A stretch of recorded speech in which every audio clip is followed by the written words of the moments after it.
지난 시간에 학개서의 구조에 대해서 이야기하면서 이 학개서는 선지자 학개에게 임했던 4번의 예언을 중심으로 이루어졌다라는 이야기를 했었습니다. 특별히 여호와의 말씀이 임하니라 라는 키워드를 중심으로 예언이 시작되고 있다고 이야기를 했는데, 이러한 구조적인 힌트를 가지고 오늘 우리가 읽은 본문을 보면 학개 선지자에게 임했던 3번째 그리고 4번째 말씀이 기록되어 있는 것을 볼 수가 있습니다. 학개 2장 10절을 다시 보겠습니다. 다리오 왕 2년 9월 24일에 여호와의 말씀이 선지자 학개에게 임하니라 가라사대. 2장 20절을 또 보겠습니다. 그달 24일에 여호와의 말씀이 다시 학개에게 임하니라 가라사대. 자, 지금 이 두 구절을 보면 3번째 예언과 4번째 예언 다 모두 다리오 왕 2년 9월 24일에 주어졌다라고 이야기를 합니다. 그러니 성전 공사를 재건하고 난 뒤에 약 3개월이 지난 뒤에 이 두 가지 예언이 동시에 주어졌다는 것이죠. 자, 그런데 왜 이 같은 날에 2번의 말씀이 임하게 되었냐면, 말씀이 임한 날짜는 같지만 말씀이 선포된 대상은 다르기 때문이었어요. 우리가 이 내용을 자세히 읽어보면 알 수 있는 부분이지만 학개 2장 10절부터 19절까지의 3번째 예언은 제사장들을 비롯한 남은 백성들에게 주어진 말씀입니다. 그런데 2장 20절부터 23절까지의 4번째 예언은 유다 총독 스룹바벨 한 사람에게 주신 예언이에요. 자, 그러니 여기까지 해서 오늘 학개를 마무리하는 시간에 이 학개 예언이 임한 날짜와 대상을 정리를 좀 하고 가겠습니다. 자, 첫 번째 예언이 1차로 다리오 왕 2년 6월 1일에 총독 스룹바벨과 대제사장 여호수아에게 임했습니다. 이스라엘의 가장 리더였던 그 사람들, 정치적이고 종교적으로 리더였던 자들을 먼저 불러서 그들에게 하나님의 말씀을 먼저 가르쳤던 이유는 이스라엘 백성들이 그 리더들의 타락으로 말미암아 바벨론으로 끌려가게 되는 그런 참담한 결과를 받았기 때문이다. 그러니 리더들이 정신 차려서 하나님 앞에 바로 섰을 때 그 공동체가 설 수 있기 때문에 1차로 이런 말씀을 주셨다고 했습니다. 그리고 2차로 예언은 다리오 왕 2년 7월 20일에 총독 스룹바벨, 대제사장 여호수아, 그리고 은혜로 남겨주신 남은 백성들 모두에게 주셨다고 이야기를 했죠. 그리고 3차에 주어진 말씀은 9월 24일에 제사장들을 포함한 남은 백성들에게 주어졌고, 그리고 마지막 예언은 같은 날에 총독 스룹바벨에게 임했다는 것입니다. 자, 그러니까 학개 예언의 시간적인 배경, 그리고 주어진 그 청중에 대한 배경은 여기까지 정리를 좀 하고 학개 2장 10절부터 11절을 다시 한번 저희가 보겠습니다. 다리오 왕 2년 9월 24일에 여호와의 말씀이 선지자 학개에게 임하니라 가라사대. 나 만군의 여호와가 말하노니 너는 제사장에게 율법에 대하여 물어 이르기를. 자, 3번째 예언을 주셨는데 학개 선지자에게 제사장들에게 가라고 해요. 가서 제사장들에게 율법에 대해서 물어봐라 라고 이야기를 합니다. 자, 그래서 물어봐야 되는 첫 번째 질문이 12절에 기록되어 있는데, 사람이 옷자락에 거룩한 고기를 쌌는데 그 옷자락이 만약 떡에나 국에나 포도주에나 기름에나 다른 식물에 닿았으면 그것이 성물이 되겠느냐라고 물어보라고 했어요. 그랬더니 제사장들이 대답을 하는데 아니니라 라고 했다는 것이죠. 하나님이 제사장들에게 거룩에 관련한 율법을 질문했습니다. 그런데 이 구절을 저희가 보니까 아마도 그 당시에는 유다 백성들이 고기나 떡 반죽을 옮길 때 옷에 싸서 옮기는 그런 방식으로 일을 했던 것 같아요. 그런 관습들을 가지고 하나님께서 물어보시는 거죠. 하나님께 바쳐진 거룩한 고기를 옷에 싸서 너희가 옮기는 와중에 그 옷자락이 떡이나 국에나 포도주나 기름이나 다른 음식에 닿게 되면 닿았다는 이유만으로 그것이 거룩해지겠느냐라는 거예요. 그런데 이 질문에 제사장은 아니요, 단순히 옷자락이 닿는 행위만으로는 거룩해지지 않습니다. 왜냐하면 율법이 그렇게 기록하기 때문입니다. 떡이나 국이나 떡 반죽 그릇이 거룩해지고자 한다면 그것 자체가 하나님께 바쳐지는 의식을 해야 거룩해지는 것이지, 거룩한 고기를 싼 것이 닿았다는 이유로 그것 자체가 거룩해지지는 않는다, 이 얘기예요. 두 번째 질문은 13절에 기록됐는데, 학개가 가로되 만약에 시체를 만져서 부정해진 자가 있는데 만일 그 사람이 그것들 중에 하나를 만지면 그것이 부정해지겠느냐? 제사장들이 대답하여 가로되 부정하겠느니라 라고 했다는 거예요. 만약에 시체를 만져서 부정해진 사람이 떡이나 국이나 음식물을 만지면 어떻게 되냐고 제사장들에게 다시 물어봤더니 제사장들이 당연히 그것들은 부정해집니다 라고 했다는 거예요. 왜요? 율법에 그렇게 기록되어 있기 때문이죠. 자, 그런데 사실 이 질문들은 하나님께서 어떤 이야기를 꺼내기 위해서 돌려서 하신 말씀이에요. 첫 번째 이야기하고자 하는 것은 이겁니다. 거룩한 고기를 싼 옷에다가 떡이나 고기가 닿는다고 해서 그 떡이나 고기가 거룩해지지 않는 것처럼 너희가 짓고 있는 이 성전이라는 건물 자체가 너희를 거룩하게 하지 않는다. 그거를 짓는다고 해서 너희가 그 안에 들어가 있다고 해서 그곳에서 예배 행위를 한다고 해서 그것 자체가 너희를 거룩하게 하지는 않는다라는 거예요. 과거를 생각해 보자는 거죠. 너희가 솔로몬 성전같이 화려한 성전을 지었지만 그곳에서 예배를 드린다고 했지만 그 안에서 실상 너희는 불순종했고 그 안에서 너희가 하나님께 예배를 드린다고 했지만 사실 우상을 숭배하고 있지 않았느냐. 그러니 성전을 짓는 것만으로 그 성전에 들어가 있다는 행위만으로 너희가 거룩해지는 것은 아니다. 이거예요. 두 번째로 이야기하고자 하는 것은 하나님께서 비록 유다 백성들이 징계의 시간을 마치고 바벨론에서 돌아왔을지라도 여전히 너희는 하나님 앞에서 부정하다라고 이야기를 하신 겁니다. 왜 그랬을까요? 지난 70년 동안 유다 백성들은 이방인 나라에 살면서 이 부정한 것들을 먹고 부정한 음식을 먹고 부정한 종교 체계에 물들어 왔어요. 마치 이스라엘 백성들이 애굽에서 생활을 당시에 그들이 간접적으로 직접적으로 애굽 사람들이 섬겼던 그 우상들에 물들었던 것처럼, 그래서 출애굽기 32장을 보면 금송아지 아피스 신을 섬겨놓고 이것이 너희를 구원한 하나님이다 라고 했던 것처럼 그들은 그런 세속적인 이방 종교에 물이 들어 있었다는 거죠. 그렇기 때문에 하나님 앞에 선 유다 백성들은 하나님 율법대로 그들을 하나님 앞에 들여서 정결하게 하는 그 제사의식, 율법에 기록된 대로 하나님이 말씀하신 대로 예배하는 그 제사의식이 필요했다는 거예요. 그 제사의식을 감당하는 곳이 바로 성전이었다는 것이죠. 자, 그런데 그동안 이스라엘 백성들이 어떻게 지냈습니까? 하나님의 율법에 그들의 부정함을 제거하기 위해서는 반드시 제사를 드려야 돼요. 그런데 그 일을 담당하는 성전이 무너진 채로 있었고 자기들의 생활과 자기들의 삶만을 생각하면서 신경 쓰고 살았다는 거죠. 성전은 15년 동안 황폐화되어 있었는데 예배가 무너진 채로 있는데 자기들은 그냥 나는 그래도 하나님 백성이야. 나는 그래도 하나님 섬겨. 그렇게 살았다는 거예요. 그러니 그들의 삶에 평안이 있을 수 있습니까? 없습니다. 그들의 삶이 거룩해질 수 있습니까? 없습니다. 그래서 하나님이 하나님의 백성에게 있어서 예배가, 성전이 얼마나 중요한 것인지, 그들의 삶 속에 예배를 회복하는 것이 얼마나 중요한 것인지 그 중요성과 필요성을 위해서 이 이야기를 끄집어내셨다는 거예요. 자, 이 사실을 조금 더 명료하게 살펴보기 위해서 다시 한번 질문을 할게요. 왜 하나님께서는 성전을 재건하고 있는 이스라엘 백성들에게 이미 성전을 재건하고 있는데 성전 재건 중에 이런 말씀을 하셨을까요? 열왕기상 9장을 보면 일찍이 하나님께서 화려하게 지어졌던 이 솔로몬의 성전이 봉헌될 때 그때 이런 말씀을 하셨습니다. 굉장히 중요한 말씀이기 때문에 열왕기상 9장 1절부터 9절을 좀 볼게요.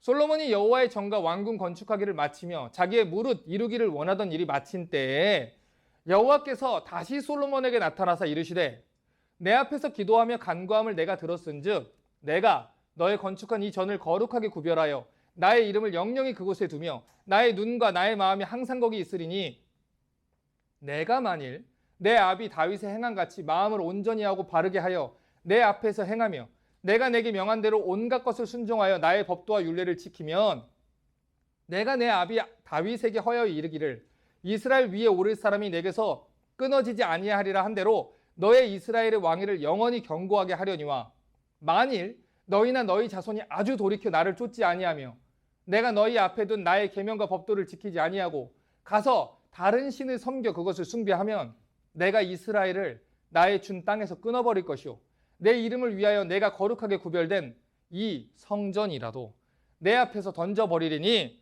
이스라엘은 모든 민족 가운데 속담거리와 이야기거리가 될 것이며 이 성전이 높을지라도 무릇 그리로 지나가는 자가 놀라며 비웃어 가로되 여호와께서 무슨 까닭으로 이 땅과 이 성전에 이같이 행하셨는고 하면 대답하기를 저희가 자기 열조를 애굽 땅에서 인도하여 내신 자기 하나님 여호와를 버리고 다른 신에게 부종하여 그를 숭배하여 섬김으로 여호와께서 이 모든 재앙을 저희에게 내리심이라 하리라 하셨더라. 자, 7년 6개월 동안 지었던 성전이에요. 최고급 재료와 최고의 대장장이들이 붙어서 화려하게 지었던 성전이죠. 얼마나 그 성전이 화려했는지 스룹바벨 성전을 재건하던 노인들이 이 솔로몬 성전의 화려했던 모습을 기억하면서 비교하면서 초라함과 비통함을 느끼며 울기까지 했어요. 그런데 성전 건물이 얼마나 높은지 얼마나 화려한지 그것과 상관없이 하나님께서는 솔로몬 때도 동일한 말씀을 주셨다는 거예요.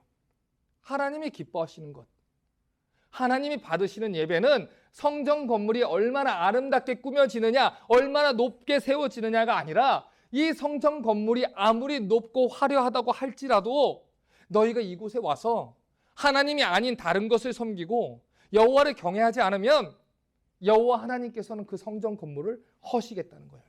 무너뜨리겠다는 거예요. 그렇게 하나님이 약속을 하셨다는 거죠. 왜 이스라엘이 멸망을 했죠? 그들이 하나님 계명을 버렸기 때문이에요. 여호와를 버렸고 우상을 섬겼어요.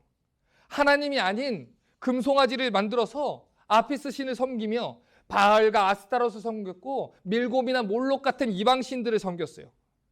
자기들의 욕망과 야망을 섬겼죠. 우리도 저들처럼 잘 먹고 잘 살자.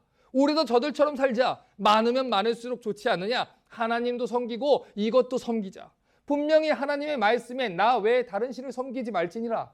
하나님이 분명히 계명으로 율법으로 말씀으로 주셨던 그 수많은 말씀들을 다 물리치고 이것이 바로 너희를 애굽에서 이끌어낸 여호와다라고 하며 우상을 섬겼어요. 심지어 그 일에 앞장섰던 사람들이 대제사장들이었고 거짓 선지자들이었어요. 이름은 하나님이라고 불렀는데 하나님이 아니었어요. 입으로는 하나님을 섬긴다고 했는데 하나님이 아닌 자기들이 만들어낸 신을 섬겼다는 것이죠. 하나님이 수많은 선지자들을 보냈음에도 불구하고 하나님 마음은 외면한 채로 무엇인가를 열심히 하는 것으로 하나님을 섬기는 걸 대체하려고 했고 자기들이 해야 되는 순종이라는 책임은 버려두고 자기들이 원하는 것을 얻어내기 위해 하나님이 가장 경멸하시는 아들을 바치는 불에 태워 죽이는 인신 제사까지 드렸어요. 왜 그런 일이 벌어졌을까요? 그들이 하나님의 계명을 떠났기 때문이에요. 그들이 하나님의 말씀을 버렸기 때문이죠.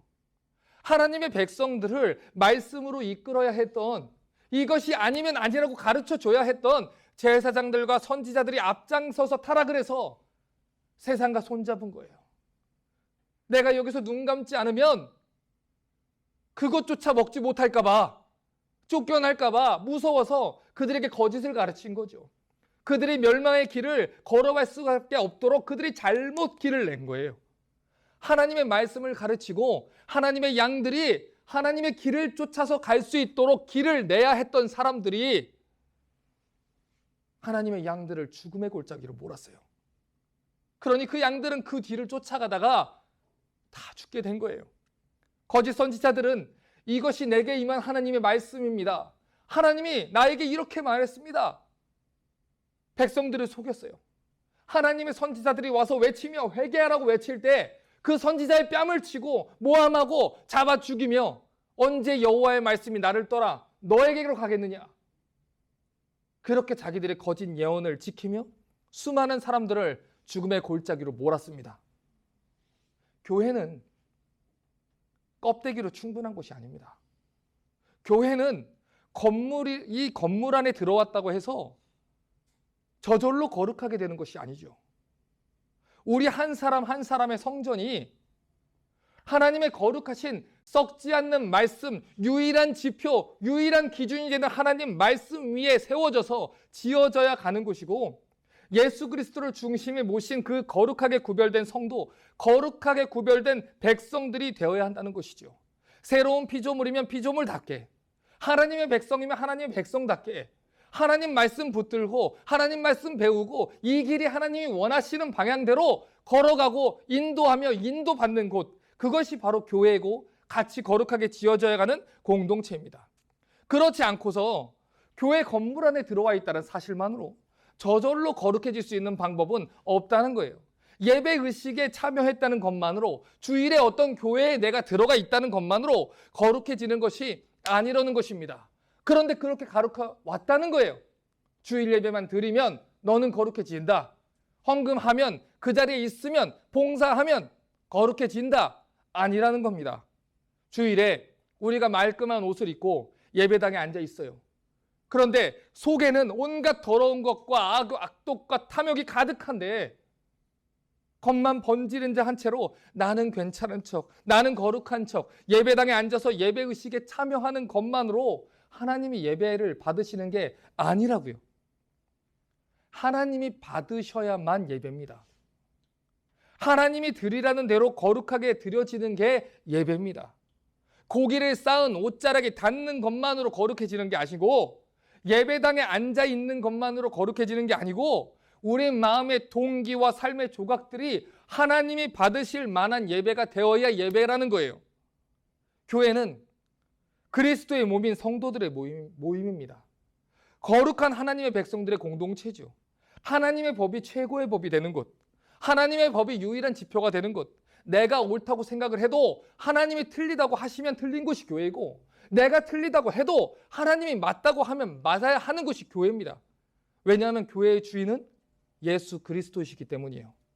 그러니 교회는 하나님이 예배하라 하신 대로 예배하고, 섬기라 하는 대로 섬기고, 전하라 하는 대로 전하고, 선포된 그 말씀에 순종해서 살아가는 곳이 교회입니다. 그렇기 때문에 교회는 내가 만들어낸 하나님을 믿고 내가 원하는 하나님을 만들어서 섬기고 내 방식대로 내가 원하는 대로 예배 의식을 갖는 곳이 아니라는 거예요.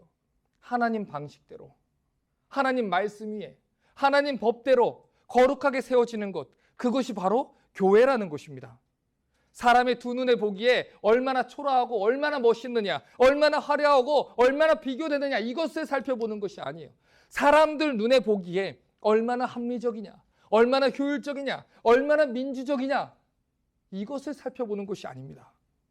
교회는 하나님이 이끄시고 하나님이 왕 되신 곳이에요. 율법에 그렇게 써였기 때문에 그렇지 않다는 것, 율법에 그렇게 쓰였기 때문에 그렇다는 것, 그 기준이 되는 분은 하나님이라는 거죠. 그 거룩한 하나님의 말씀을 중심으로 삼고 예배하는 공동체가 바로 교회라는 곳이에요. 그렇기 때문에 하나님이 스룹바벨과 대제사장 여호수아를 특별히 부르셨던 거예요. 정신 똑바로 차려라. 너희가 길을 제대로 내리지 않으면 이 백성은 그게 하나님인 줄 알고 섬길 것이다. 너희가 하나님 말씀을 바로 전하지 않으면 이 백성은 그것이 아님에도 불구하고 괜찮다고 생각하고 멸망의 길을 걸어갈 것이다. 그것이 죄라면 죄라고 가르쳐라. 회개해야 된다면 회개해야 된다고 가르쳐라. 사람 한 명 더 부르려고, 그 사람 하나 더 자리에 앉히려고, 그 사람이 내는 헌금 봉투 하나 받으려고 눈 감고 귀 닫고 하는 것이 아니라 여호와 하나님의 거룩하심 앞에서 그 사람을 향한 하나님의 사랑으로 올바른 길을 가르치라는 거예요.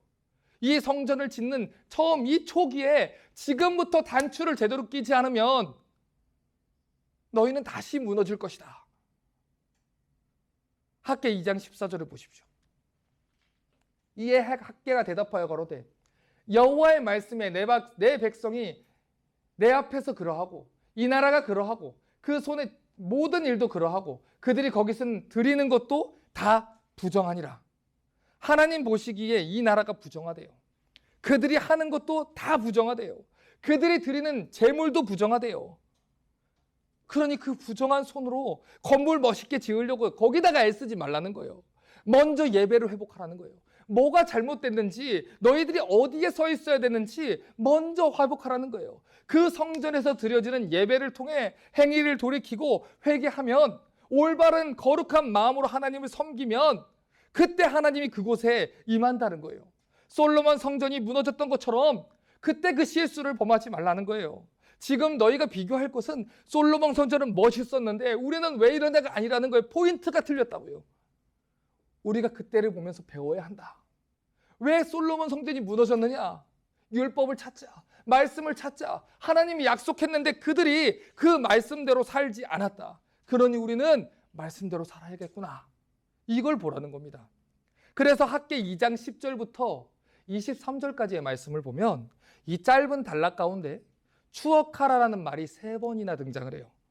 학개 2장 15절에 이제 청컨대 너희는 오늘부터 이 성전 곧 여호와의 전에 돌 위에 첨놓이지 않았던 데를 추억하라라고 했어요.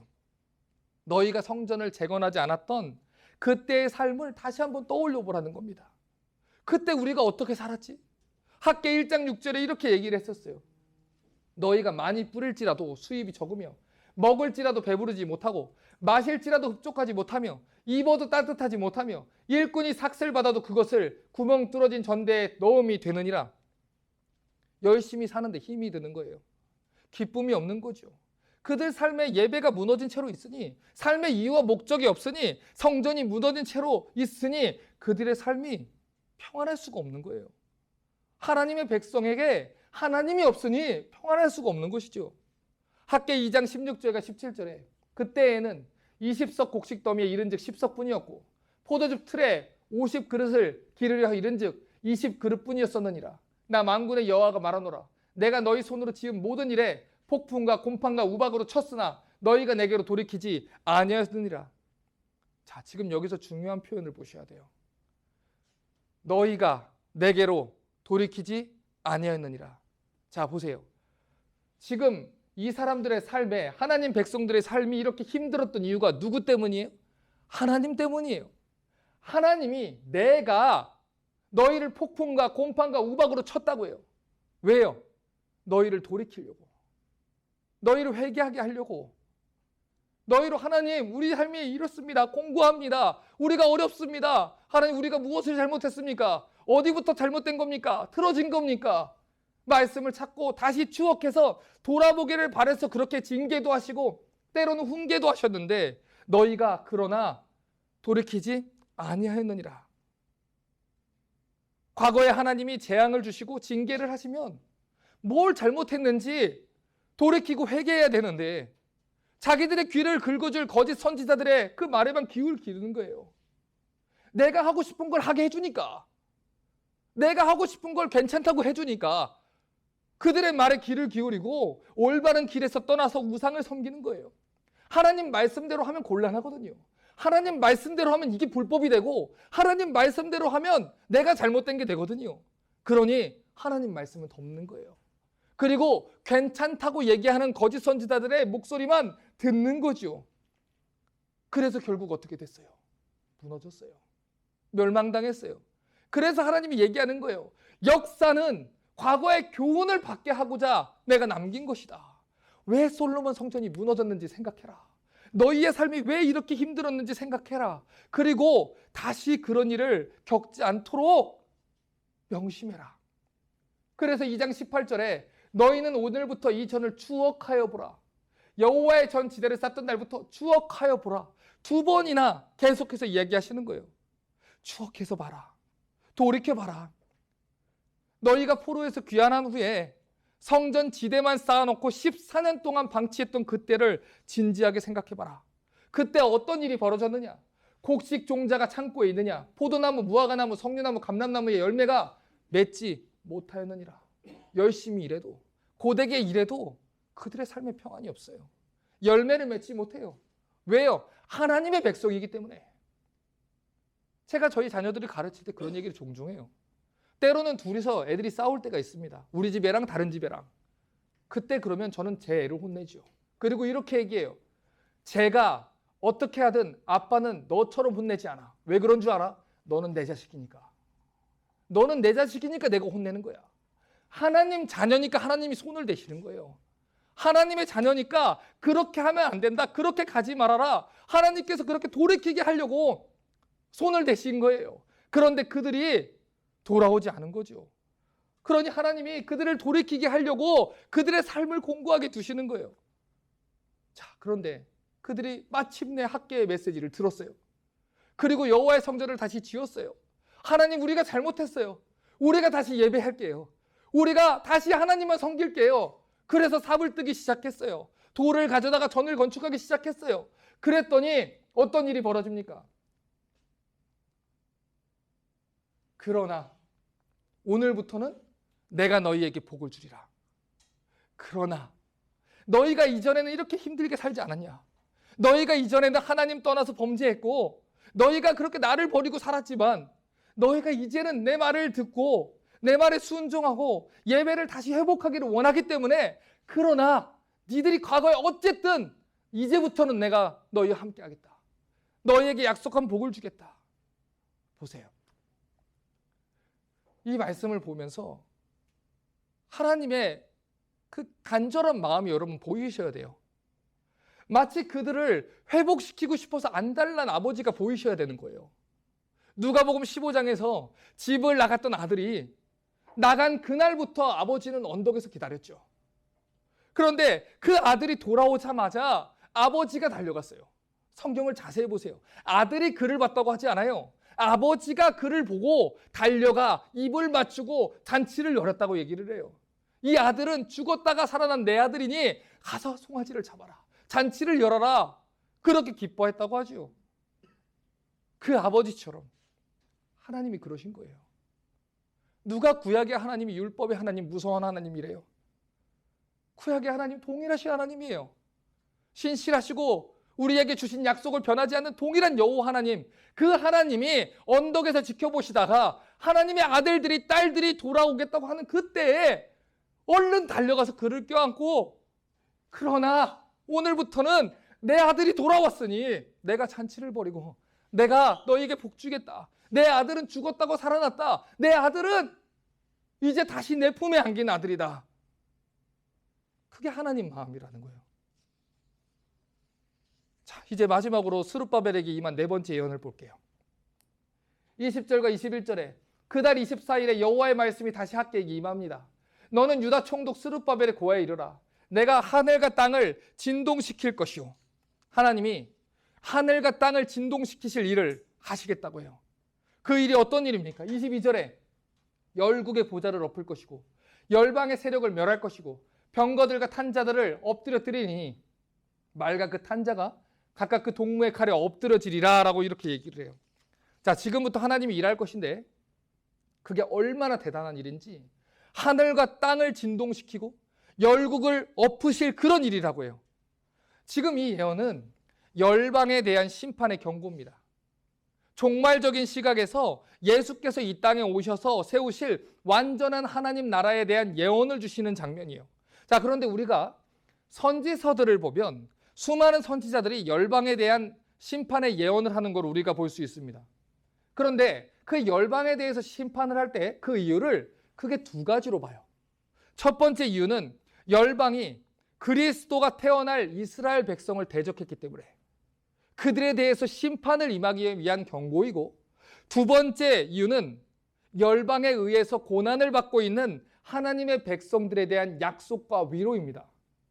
자, 그래서 학계 2장 4절과 5절에서도 두려워하지 말고 굳세게 하라라는 명령을 계속해서 주셨다는 거예요. 총독 스룹바벨아, 마음을 굳세게 해라. 대제사장 여호수아야, 마음을 굳세게 해라.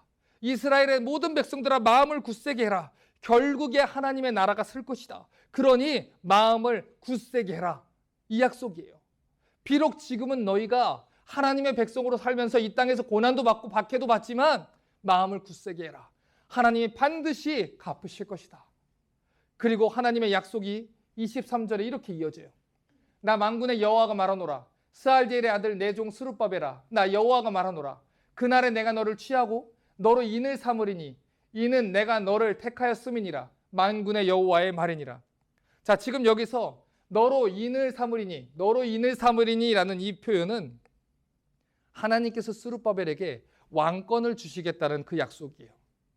짧게는 스룹바벨의 왕권을 이야기하지만 사실 스룹바벨의 이 후손으로 오실 메시아에 대한 예언입니다.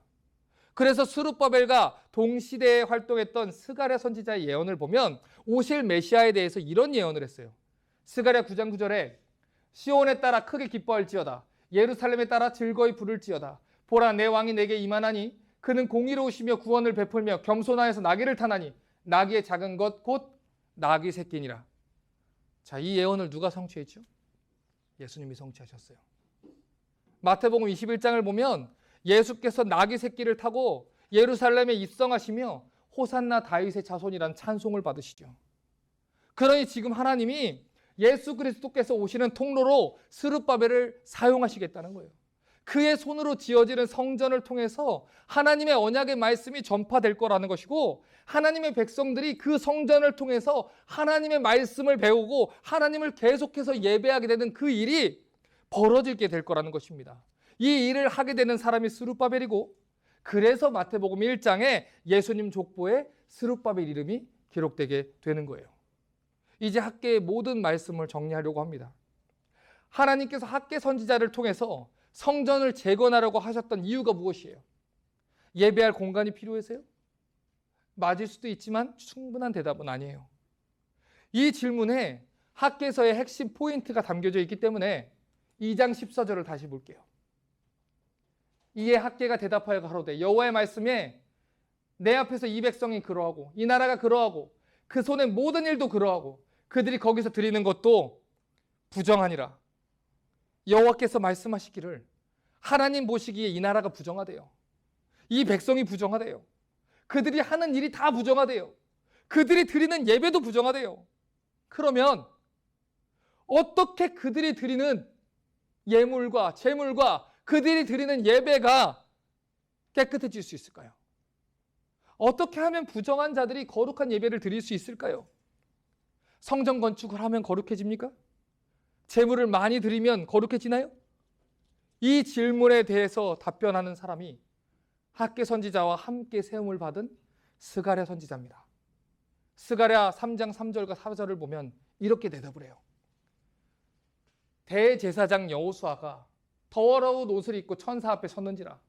여호와께서 자기 앞에 선 자들에게 명하사 그 더러운 옷을 벗기라 하시고 또 대제사장 여호수아에게 이르시되 내가 내 죄가를 제하여 버렸으니 내게 아름다운 옷을 입히리라. 지금 여기에서 말하는 여호수아가 스룹바벨과 함께 세움을 받았던 대제사장 여호수아예요. 그런데 백성을 정결하게 거룩하게 인도해야 하던 대제사장 여호수아조차 하나님 앞에 섰는데 그가 입고 있는 옷이 뭐래요? 더러운 옷이래요. 부정한 옷이래요. 그런데 그 더러운 옷을 누가 벗겨주세요? 여호와께서 벗겨주세요. 그래서 내가 얘기하는 거예요. 내가 내 죄가를 제하여 버렸다. 내가 했다는 거예요. 하나님이 하셨다는 거죠. 우리를 구원해 주시겠다고 약속한 하나님이 그 구속의 언약을 단 하루도 잊지 않았던 여호와 하나님이 부정한 옷을 벗기고 아름답고 거룩한 옷으로 다시 입혀주시겠다는 거예요. 이 일이 누구를 통해서 이루어집니까? 예수 그리스도를 통해서 이루어져요. 그래서 바울이 갈라디아서 3장 26절 27절 이렇게 얘기한 거예요. 너희가 다 믿음으로 말미암아 그리스도 예수 안에서 하나님의 아들이 되었으니 누구든지 그리스도와 합하여 세례를 받은 자는 그리스도로 옷 입었느니라. 하나님이 세상을 이처럼 사랑하사 독생자를 주셨으니 누구든지 그를 믿으면 멸망치 않고 예수 그리스도로 옷 입게 될 것이다. 누구든지 주의 이름을 부르는 자는 구원을 얻으리라. 부정한 자들, 죄악에 물든 자들, 하나님 앞에 나올 수 없었던 자들, 그 과거가 어떠했든지, 그것이 무슨 일을 행했든지 예수 앞에 나오면, 하나님 앞에 나오면, 예수의 보혈에 붙들리면 그리스도로 옷 입었느니라. 내가 너의 옷을 벗기겠다. 너의 그 부정한 옷을 벗기겠다. 내가 너로 하여금 아름다운 옷을 입힐 것이다. 내가 너로 하여금 예배할 수 있게 할 것이다. 너로 인하여 그 추악한 모든 과거를 덮을 것이다. 유월절 어린 양의 피, 그 피에 숨는 자들 내가 다 덮을 것이다. 여호와의 손으로 덮고 이제 새로운 피조물이라 부를 것이다. 내가 언제 그렇게 살았는데요. 하나님 나는 부정한 자인데요. 당신이 어떻게 구원받았다 할 수 있느냐. 여호와가 하나님이 하셨습니다. 나는 부정한 자이지만 주 예수를 믿었기 때문에 그리스도와 합하여 세례를 받았기 때문에 예수로 옷 입고 예수로 살고 예수로 구원받았습니다. 그러니 나는 이제부터 새로운 피조물이고 그러니 우리의 예배를 그리스도께서 받으신다는 것입니다. 성전을 재건해야 되는 이유가 무엇입니까? 하나님의 말씀이신 예수 그리스도를 만나기 위함이죠. 하나님을 아는 지식을 바르게 선포해야, 그 약속의 말씀을 온전히 전해야 그들이 믿음으로 말미암아 그리스도 예수 안에서 하나님의 아들이 되는데, 봉사해야 신앙자란다. 아닙니다. 믿음은 들음에서 나고 들음은 하나님의 말씀으로 복음 듣고 하나님께 설득되어지며 하나님이 나를 얼마나 사랑하시는지 날마다 말씀 가운데서 감격하고 변화되어 가며 하나님께 설득되어져 가는 가정, 그것이 성화의 가정이고 우리가 예수를 믿는 신앙생활이라고 하는 겁니다. 우리가 무언가를 해서, 무언가를 자꾸 해서 우리 스스로 깨끗하게 무언가를 닦아내서 거룩해지는 것이 아닙니다. 예수께서 하셔야 되는 거예요. 예수께서 하신 그 옷을 입어야 되는 거예요. 복음으로, 예수로 하나님이 주신 언약을 붙들고 그 가운데서 거룩하게 되어지고 깨끗하게 되는 것입니다. 그러니 속여서는 안 돼요. 하나님 앞에 바쳐라, 하나님 앞에 나와라, 무엇인가를 자꾸 해라, 교회를 위해서 무엇인가를 해라. 아니에요. 예수께 붙잡혀라. 하나님의 언약을 믿어라. 하나님이 너를 태초부터 사랑하시고 놓지 않으신다는 걸 믿어라. 넘어졌느냐, 쓰러졌느냐, 다시 붙잡히면 된다. 하나님 너 놓지 않으신다. 하나님 너 포기하지 않는다. 이제까지 너희가 힘들게 살았느냐? 그러나 내가 오늘부터 너에게 복을 주리라. 이제까지 예수를 몰랐느냐? 그러나 내가 오늘부터 너와 함께 하겠다. 예수로 사는 거예요. 예수밖에 없는 거예요. 성전의 주인은 오로지 예수 그리스도 한 분뿐인 거예요. 고린도전서 3장 16절에 너희가 하나님의 성전인 것과 하나님의 성령이 너희 안에 거하시는 것을 알지 못하느냐? 하나님의 성전이 이러고 살아도 되나? 하나님의 성전이 이렇게 살아도 돼? 그런 정지하는 말씀으로 주시는 거 아니에요. 너희 하나님 거라는 거예요. 하나님은 하나님 것 뺏기지 않아요. 하나님은 하나님 것이 망쳐지는 걸 바라지 않아요. 내 새끼 내가 책임진다. 내 자녀 내가 책임진다. 그게 아버지 하나님의 자존심이고 아버지 하나님의 사랑입니다. 그 하나님이 우리 옆에 있는데 뭐가 불안하고 뭐가 두렵고 뭐가 자꾸 두려워서 무언가를 하려고 하냐는 거예요. 그렇지 않다는 거예요. 하나님의 성전이에요. 여러분 하나님 거라고요. 하나님이 지었고 하나님이 세우셨고 하나님이 계획했고 하나님이 이끄실 거예요. 그 하나님의 손에 붙들려서 가는 거예요. 한심했던 순간들, 멍청했던 순간들 페이지 속에 다 적어놓고 예수 그리스도의 피로 뒤덮어 깨끗하게 깨끗한 옷으로 갈아입으면 되는 거예요. 에베소서 2장 22절에 너희도 성령 안에서 하나님의 거하실 처소가 되기 위하여 예수 안에서 함께 지어져 가느니라. 우리가 하는 거 아니에요. 지어져 가는 거예요. 하나님이 지어 가시는 거예요. 어제보다 나은 오늘로, 오늘보다 나은 내일로 하나님께서 계속해서 지어져 가는 거예요. 하나님 이것밖에 안 되는데요? 괜찮아, 알아. 계속해서 같이 가자. 내일 내가 더 지어줄 거야. 내일 또다시 내가 지어줄 거야. 이 성전에서 드려지는 예배를 통해서, 이 성전에서 전파되는 말씀을 통해서 매일매일 설득당하시는 거예요. 하나님이 나를 이처럼 사랑하셨구나. 하나님이 나를 이처럼 사랑하시는구나. 그 설득당하는 일을 하는 곳이 예배의 자리입니다. 그 일을 할 수 있도록 여러분 같이 기도해 주셔야 돼요. 그 일을 할 수 있도록 이 교회를 위해서 기도해 주셔야 돼요. 누구든지 이 문을 열고 들어오는 자들은 이곳에 와서 예수 그리스도를 만나고 돌아가지 못하는 그런 일들이 없도록 하나님 우리 교회에 말씀을 주십시오. 같이 하나님의 영광으로 임하여 주십시오. 그런 교회 되게 하십시오. 그렇게 지어지게 하십시오. 그렇게 기도해 주셔야 됩니다. 바라기는 이 시간 우리 마음을 여호와께서 흥분시키시기를 원해요. 말씀이 무너져 버리는 시대에, 하나님 말씀이 전해지지 않는 시대에 하나님 말씀보다 사람을 위한 철학과 처세술로 뒤덮여버리는 이 교회들 가운데 하나님 말씀이 온전히 전해지고 바르게 믿고 바르게 살아가는 그런 교회들이 세워지도록 여러분 같이 기도해 주셔야 돼요. 여호와의 이름이 모독받는 시대에 하나님 내가 하겠습니다. 목숨 걸고 나올 수 있는 선지자들이 나와야 돼요. 하나님 내가 복음 들고 가겠습니다라고 그 가운데 잃어버린 양들을 위해서 내가 평생 바치겠다고 하는 종들이 일어나야 돼요. 그런 종들이 있는 교회가 리스탈 철치가 돼야 되는 것입니다. 그러니 이 소망 품고 함께 하나님이 주인 되시는 그런 성전 세워가는 리스탈 철치의 모든 성도들 되기를 주님의 이름으로 축원합니다.